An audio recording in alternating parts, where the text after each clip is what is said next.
Radio Humanidades. Programa número 16. Nos acompañan Jimena, profesora de historia.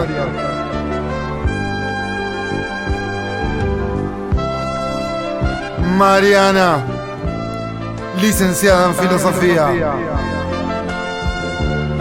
Y el invitado del día de la fecha, Joaquín Perren.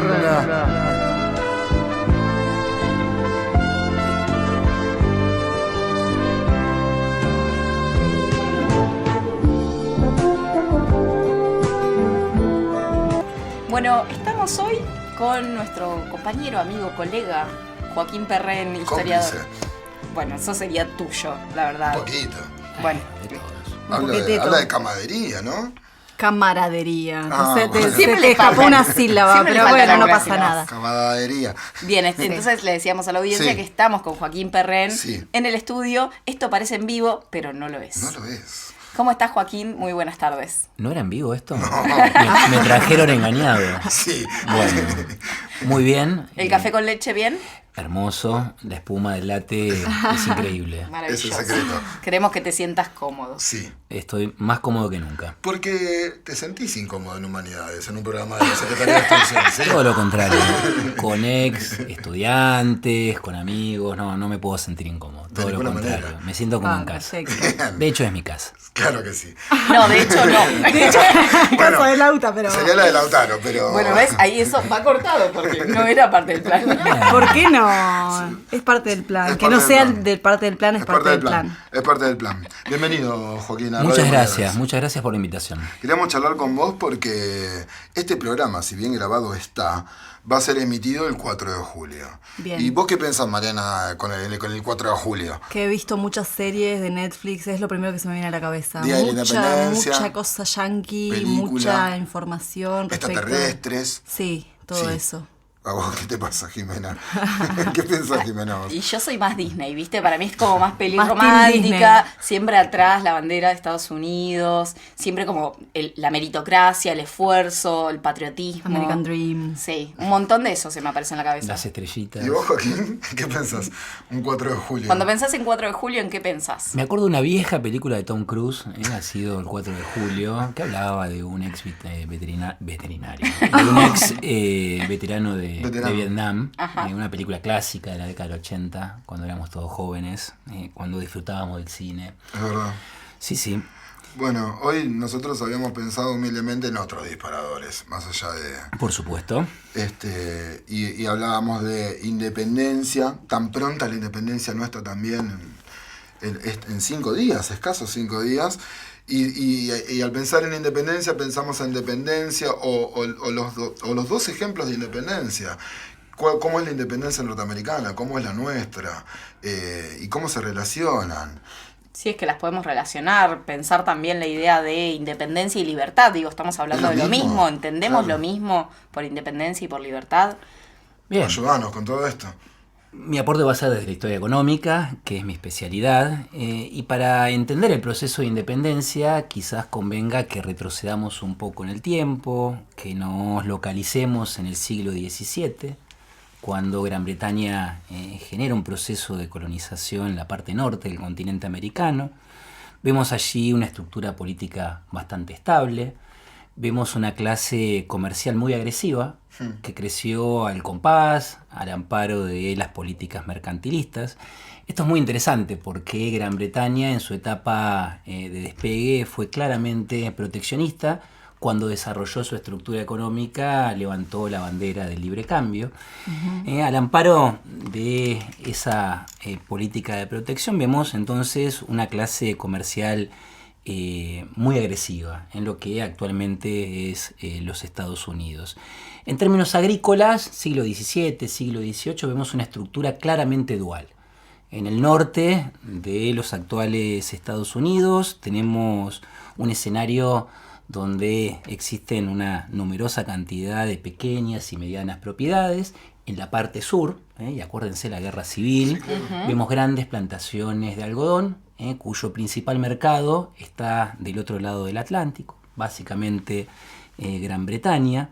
En términos industriales, esas 13 colonias originales tenían un desarrollo muy limitado, un puñado de talleres, todos concentrados en el vértice nororiental de los actuales Estados Unidos, con base operativa en Boston. Quizás la única industria más o menos relevante sea la de los astilleros, la producción de barcos, y no es algo casual. Esos barcos que partían del Caribe tenían su última escala antes de cruzar el Atlántico en la parte norte de los actuales Estados Unidos. Y para entender el proceso de independencia tenemos que echar un vistazo a una guerra. Una guerra que sucedió a mediados del siglo XVIII. Una guerra bastante olvidada y que fue fundamental en ese siglo. La famosísima, por lo menos para nosotros, sí, historiadores, claro. tenemos una filósofa que quizás bueno, no entienda ahí... que esto sea famoso, No, pero la Guerra de los no, 7 por años. ahora. ¿Por qué es importante la Guerra de los 7 años? En principio porque fue una guerra por la hegemonía económica a nivel global. Una guerra que enfrentó a Gran Bretaña y a Francia. Una guerra que podríamos imaginar como la primera guerra a escala internacional, que se disputó en el centro, pero también se disputó en la periferia. ¿Y qué es lo que se disputaba? Se disputaba cuál era la principal potencia económica del planeta, que no era Ni poca más ni cosa, menos. ni más ni menos. Vamos a ver. Y para Gran Bretaña fue una victoria bastante pírrica. ¿Por qué digo que fue una victoria pírrica? Porque pudo imponerse a Francia y eso le permitió ganar un mercado que va a ser fundamental para su industrialización, que es el mercado de la India. A partir de ahí captura lo que va a constituir su perla en materia colonial. Pero para poder ganarle a Francia aumenta notoriamente los impuestos, genera una presión impositiva sobre sus colonias. Va a generar el comienzo de una especie de antipatía por parte de esta élite comercial que va a decantar ya hacia la década del 70 en un proceso de independencia. Podríamos pensar que a partir de esa guerra nada fue igual. La independencia es lo que más conocemos, conocemos a Washington, sabemos que hubo una guerra ahí. Lo que me interesa en términos económicos es resaltar que pese a que Norteamérica o los Estados Unidos se independizan en términos políticos, en materia económica sigue por bastante tiempo una matriz de dependencia. Y ahí empiezo a responder algunas de las cuestiones que me plantearon cuando me invitaron. ¿Por qué digo que este nuevo país era bastante dependiente en términos económicos? Porque esas primeras tentativas industriales, década del 80, 90, primera década del siglo XIX, fueron impulsadas por obreros y artesanos británicos y utilizaron maquinaria británica. Para comenzar a visualizar un proceso autónomo de desarrollo, y hay diferencia entre independencia y autonomía, que en términos económicos no es una diferencia secundaria. Para ver un camino autónomo tenemos que esperar a 1812.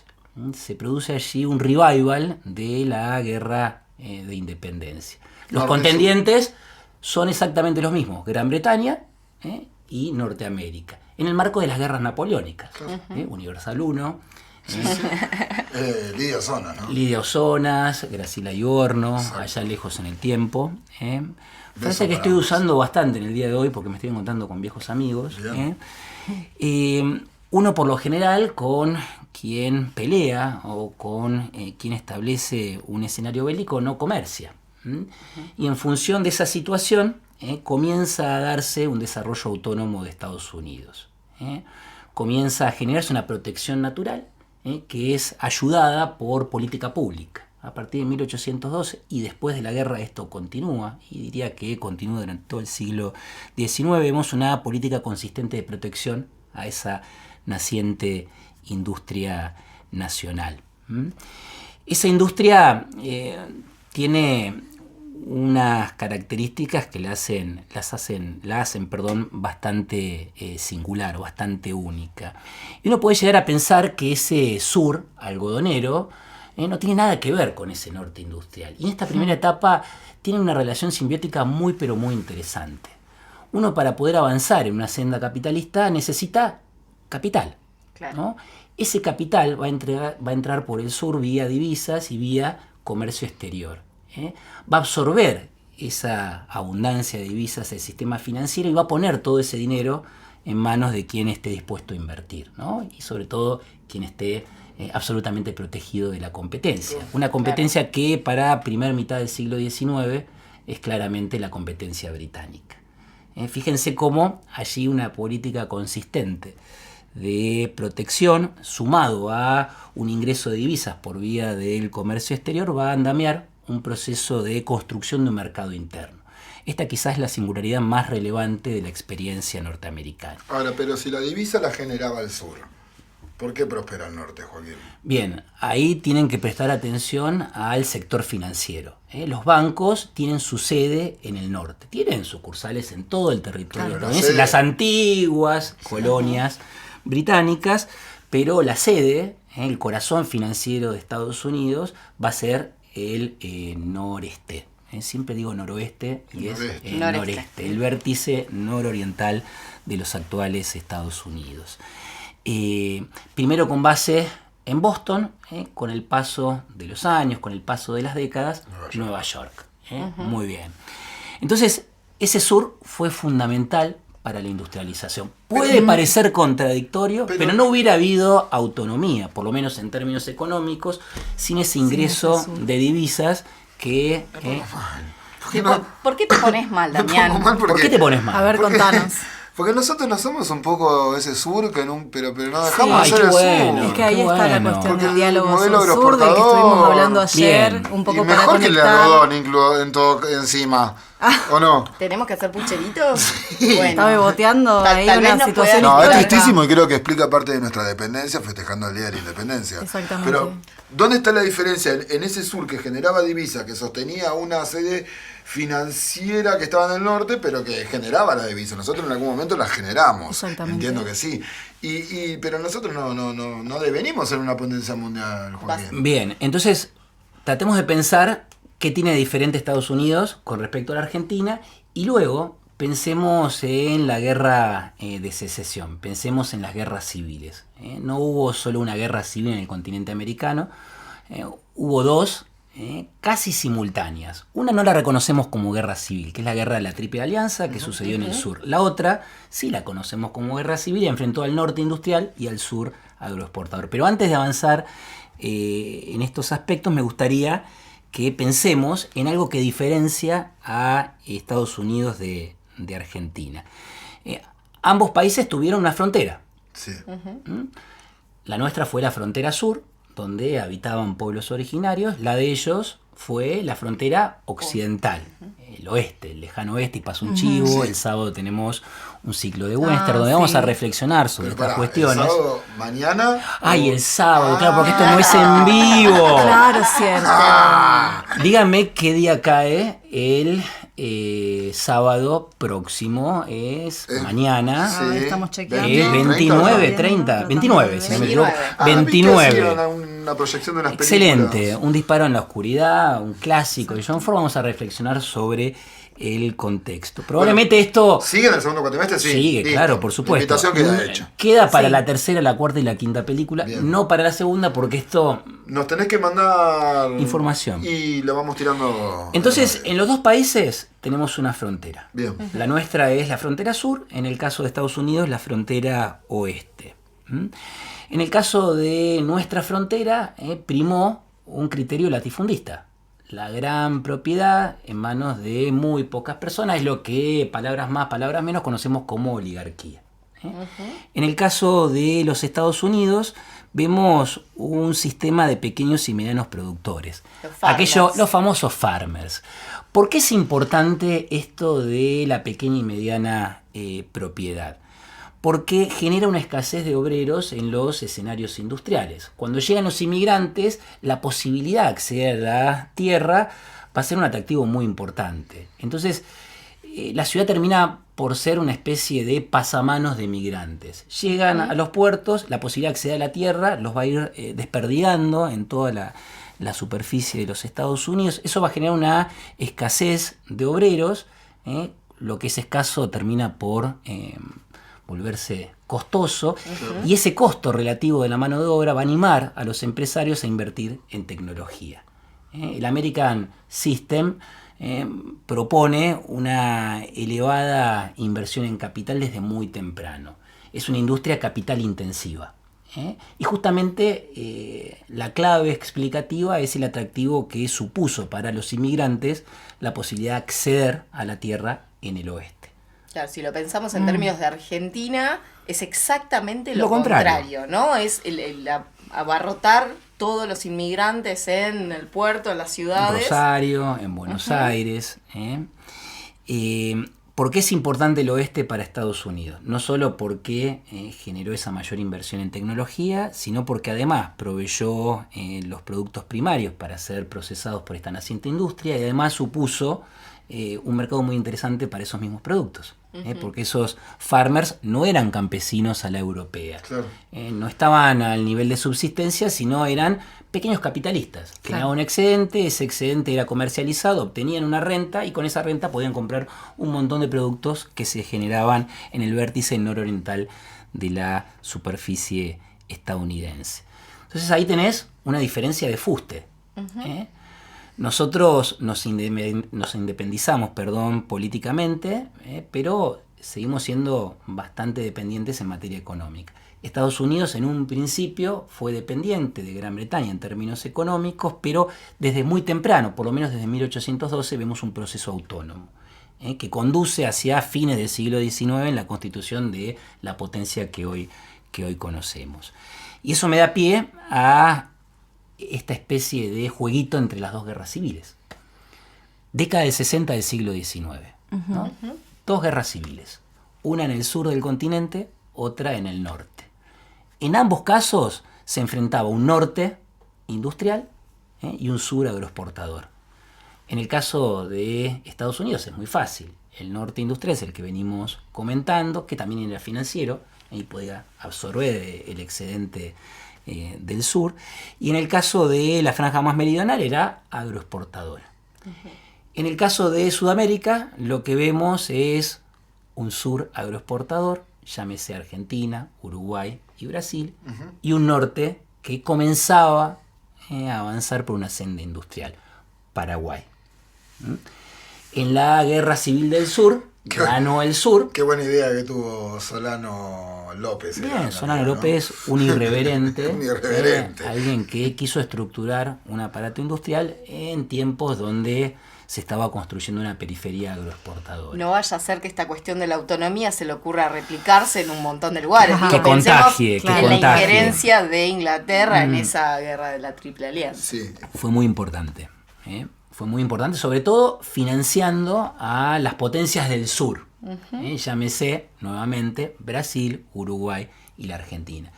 Y la divergencia, es un término que nos gusta mucho a los historiadores económicos, se marca a partir de quién es victorioso en cada uno de los escenarios. En el sur gana el sur y se potencia un esquema de dependencia. En el norte gana el norte y vemos un desarrollo autónomo. No es algo menor. Dos guerras civiles en la misma década, en el mismo siglo, con un resultado totalmente diferente. Claro. Es el último programa del cuatrimestre. Nosotros nos queríamos disponer a acercarnos a unas vacaciones con ánimo y los dejo pensar, los dejo pensando. Todas las vacaciones, croco, sí. Ahí viendo. ¿Qué expectativa tenemos? ¿Festejamos igual la independencia el 9 de julio? Ahora en 5 días. Siempre. Igual la independencia fue un proceso mucho más patricio, mucho más desde arriba que la Revolución de Mayo, que tuvo un contenido bastante más plebeyo. A mí me gusta más festejar el 25 de mayo que el 9 de julio. La independencia fue desde arriba y la Revolución de Mayo fue bien desde abajo. Te ves llorar, Damián. Quedaste ahí, sí. Quedé pensando. Está bien, era la idea. Gracias. Gracias a ustedes por la invitación. La historia económica puede parecer aburrida, puede Bajo parecer ningún embolante. Nosotros- Son un montón de gráficos, Sí. un montón No sé de por qué. tendencias. No sé en qué momento te fuiste a todo eso. pero porque nos no eras brinda. así antes. Bueno, ¿En qué te han convertido? pero si yo les Te has digo, convertido. pero si yo les digo historia económica, Sí. es como, es medio piandabotos. Sí, es como decir, piandaboto. "Uf". Es piandaboto. Pero si les digo que es una herramienta para entender el presente, seguramente más de uno Sí, claramente. la va a entender como algo fundamental. Y por Por lo menos supuesto. es lo que tratamos de hacer desde el área de historia económica. Che, hablando en serio, muchísimas gracias. Por favor, Gracias. gracias a ustedes. Teníamos unas re ganas que vengas a compartir con nosotros. Último programa, lo hicimos cómodos en el estudio de Lauta, nuestro súper técnico. Y con latte, Con, ¿no? sí, Con un con capuchino con un riquísimo. capuchino. ¿Da para una pregunta más? Sí, claro.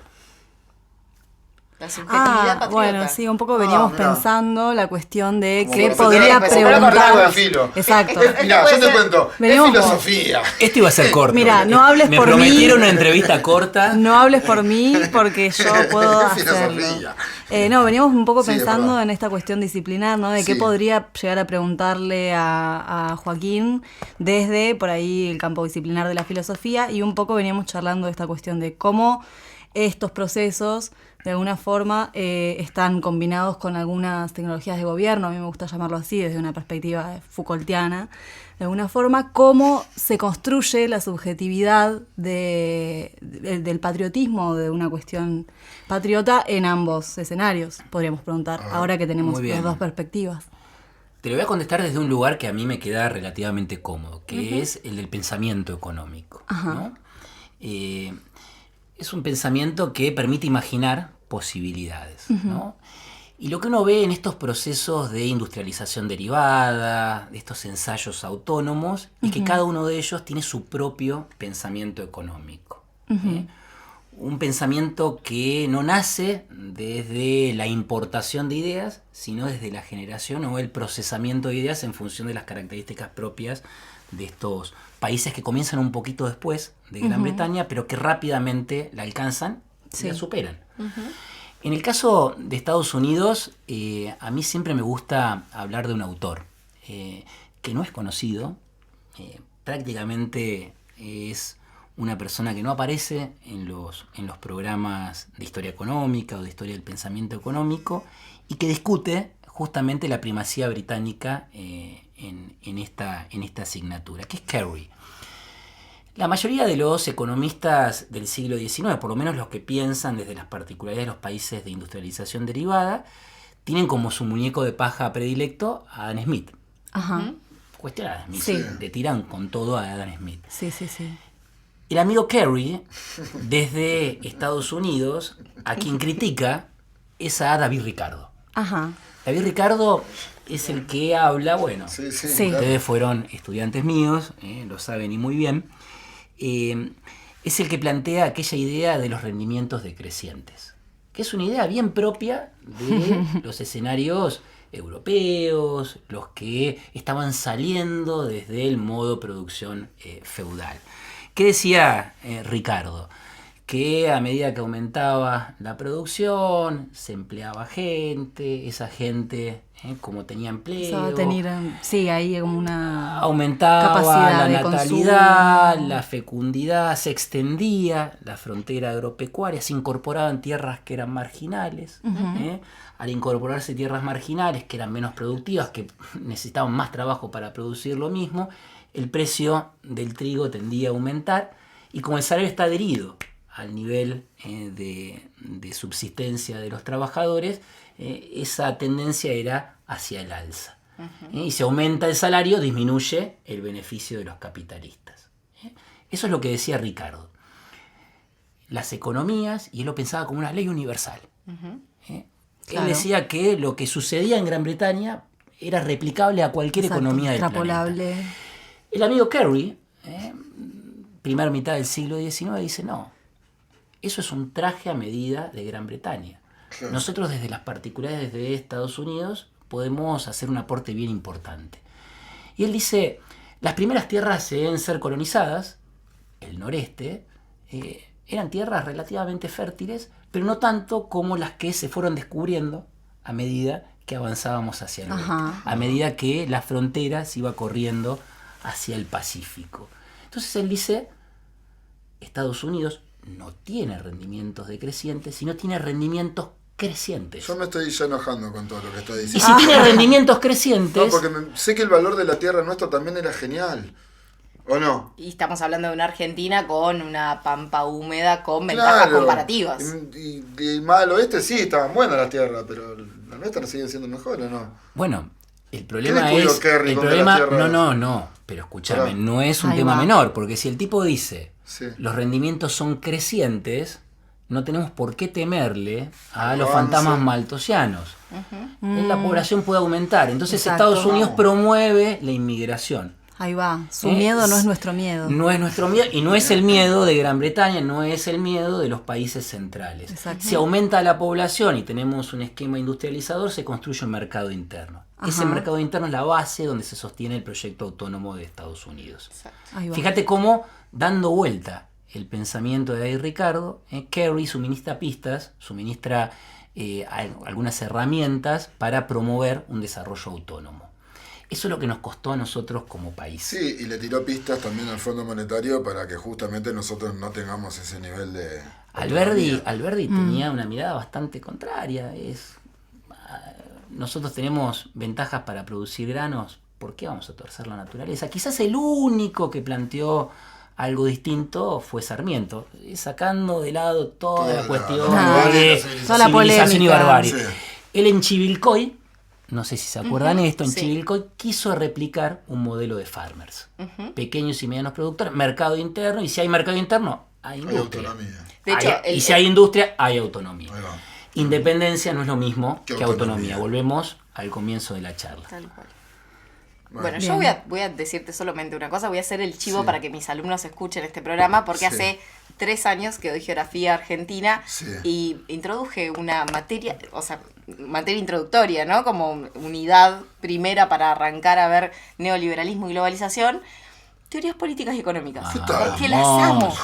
Entonces hacemos un Escuché la recorrido de mercantilistas, fisiócratas, Smith, Ricardo, Vamos. Marx, Keynes, teoría de la dependencia, para poder intentar... En el primer Me hace acordar una vieja materia en la que fui profesor Claro, de Jimena. sí, Me tal hace cual. acordar una vieja Pero yo materia. lo digo con Se llamaba más o completo- menos así. Se llamaba más o menos así y su programa Yo pasé iba por ahí. también, Yo Sí, pasé sí. por eso. Yo te puedo asegurar, les voy a mostrar, voy a sacar una foto y la vamos a Sí. poner en el programa, si Pero Lauta con nos Lautaro, deja. si no, no. Claro, que de verdad se llama así la unidad. Estaba vivo. Porque para mí es fundamental. Y voy a decirlo acá, tal Sí. vez las autoridades de la universidad nos escuchan. Epa. Me parece que la cuestión económica debería ser central en la formación académica de los historiadores, porque llegamos a cuarto año Bueno, a pero descubrir pará, un Jimena, mundo Jimena, escuchame una que cosa. no está Venimos bueno. hablando de los planes de estudio. Claro. Un montón. Ayer Los hablamos del últimos 3 tema de programas Palestina. mínimo, sí. El otro día hablamos por el tema de la cuestión mapuche. Bueno, Sí. pero claramente esto es central. Esto también. Chicos, bueno. esto es central. Paso un chivo Hagamos un aporte. para la gente de humanidades. Sí, a ver. Nosotros Venga. dictamos una materia que se Sí. llama Historia Económica General y cualquier estudiante de Discul- segundo Discúlpame, o con la cuarto persona que iba a año venir hoy, ¿no? Puede ser que la dictás con con un profesor afamado, bastante mediático, cuyo nombre es Fernando Casulo, Y le dictamos mandamos esa un abrazo materia, grande. por supuesto, dictamos una materia que puede ser tomada como optativa por estudiantes de segundo y cuarto año de la carrera de Historia. Bien. Y por suerte vienen a raudales. Bien. Y nos gusta mucho esa interacción. Eso es hablar de alternativas al plan de estudio que nosotros decimos que merece al menos ser revisado. Sí, claro que sí. Nuestra Me materia, por encantó, supuesto, ¿eh? está disponible para ser incluida en esa reforma. Podemos irnos de este. Primero vamos a agradecerle a Joaquín, Sí. que Sí. además respondió Muchas pero gracias. enormemente y todo. se bancó que lleguemos tarde. Obvio. Media todo. hora, pero Pero trajimos bueno. el capuchino. El capuchino Salvó. pagó la espera. Pagó la No espera. misterio ahora Pagó con la el espera. capuchino. ¿Te sentiste cómodo? Sí.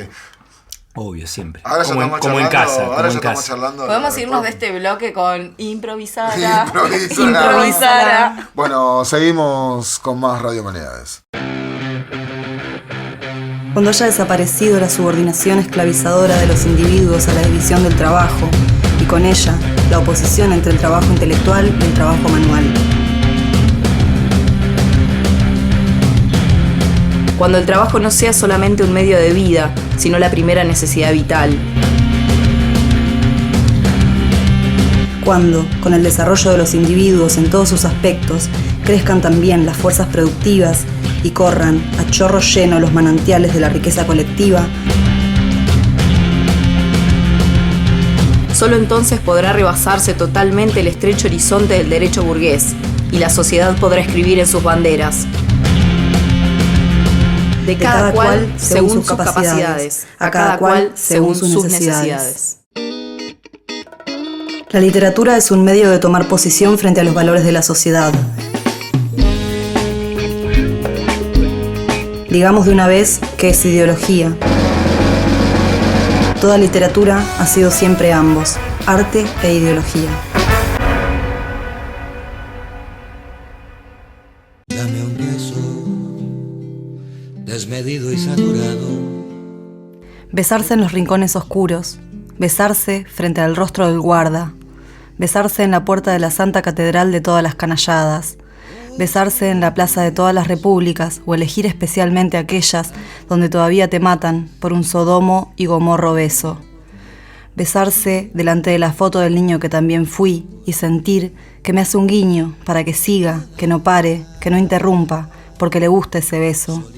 Besarse sabiendo que nuestras salivas arrastran besos denegados, opacados, apagados, cercenados, mutilados, hambrientos, que no son solo los nuestros, que tus labios y los míos, mientras rajan la tierra, la construyen, y hay una historia de besos que el espanto no ha dejado ser, y que por eso te beso, les beso, me besás, besaremos, por eso el beso.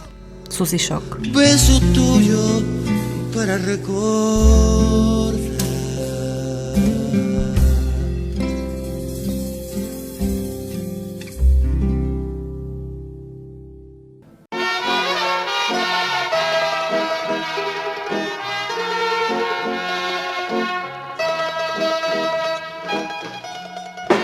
Sentimos la íntima proximidad de lo que estaba perdido en las brumas del tiempo, o disperso en un catálogo de anécdotas inconexas y falseadas. Se vuelven vivas y reales las hazañas de Tupac Amaru, las esperanzas de tantos alzamientos de indios, negros, mulatos y zaparrastrosos que oligarquías crueles y rapaces ahogaron en sangre.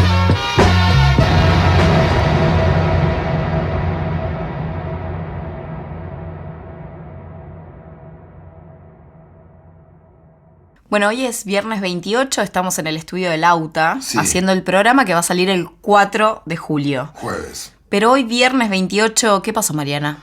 Bueno, hoy se conmemoran 50 años del levantamiento de Stonewall, que básicamente da pie a que se haya conmemorado a partir de entonces el Día Internacional del Orgullo LGTBIQ+.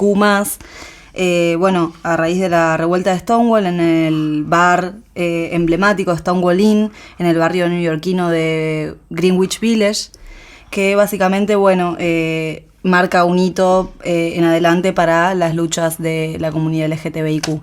Y bueno, justamente el día de hoy se dictó la sentencia de 1 año de prisión en suspenso a Mariana Gómez, por besar básicamente a su esposa en la estación de Constitución en el año 2017. Básicamente es impresionante. Sabemos que ayer, me acuerdo que estuvimos en la conferencia del embajador de Palestina, y dijo algo que me pareció que da para retomarlo, la cuestión de que en política no hay casualidades. Y bueno, y ahí tenemos una clara muestra de que es una sentencia aleccionadora, básicamente para toda la comunidad LGTB. ¿No pasó hace poco en Inglaterra con una pareja de uruguayas? Mira, no me acuerdo puntualmente, pero estas cosas pasan todo el tiempo. Y 50 años después, digo. Sí, el mismísimo día, digamos, se dicta la sentencia que la procesa en el 2017 y la acusa de resistencia a la autoridad y lesiones graves por defenderse básicamente ante los ataques de las fuerzas policiales de la ciudad de Buenos Aires, que bueno, la retuvieron, la cachearon, la violentaron con un montón de comentarios lesbodiantes, y nos parecía sumamente importante traerlo a colación hoy porque, bueno, básicamente todo esto nos lleva a repudiar constantemente los crímenes de lesbo-homotransfobia que sufre la comunidad LGTB, y bueno, exigimos la absolución de Mariana Gómez y estamos en esa. Quedó en suspenso, de hecho, con lo cual el miedo de ellas es que pueda agravarse, de hecho, la pena. Claro. Así que hay que ver cuál va a ser la estrategia de los abogados, pero claramente es un mensaje aleccionador para para la comunidad LGBTIQ Sí. más y para el feminismo también, ¿no? Sí, totalmente. Es una forma de aleccionar, disciplinar Sí. y decirnos qué es lo que podemos y lo que no en Exactamente. este siglo XXI. Sí, totalmente. Tremendo. Incluso estuvieron saliendo muchas convocatorias a lo largo de todo el país. Hoy en Neuquén se convocó a las 18 horas en el Monumento a San Martín. Un besazo, una situación de compartir esta bronca que nos moviliza el día de hoy, como todos los días que pasan estas cuestiones, que no puede ser. Realmente una bronca impresionante. Me gustó mucho la idea de pensar que el beso, todo beso, es político. Exactamente. Ese es el mensaje, me parece, Sí, ¿no? totalmente. Elegimos amar y al mismo amor, los mismos derechos. Totalmente. Y en ese mismo sentido, pensar, hacer el ejercicio quienes se relacionan, se vinculan sexoafectivamente con personas de su mismo sexo género o personas cis, heterosexuales, a hacer este ejercicio mínimo de decir, bueno, ¿a quién llevan presa por darse un beso con una persona en la calle?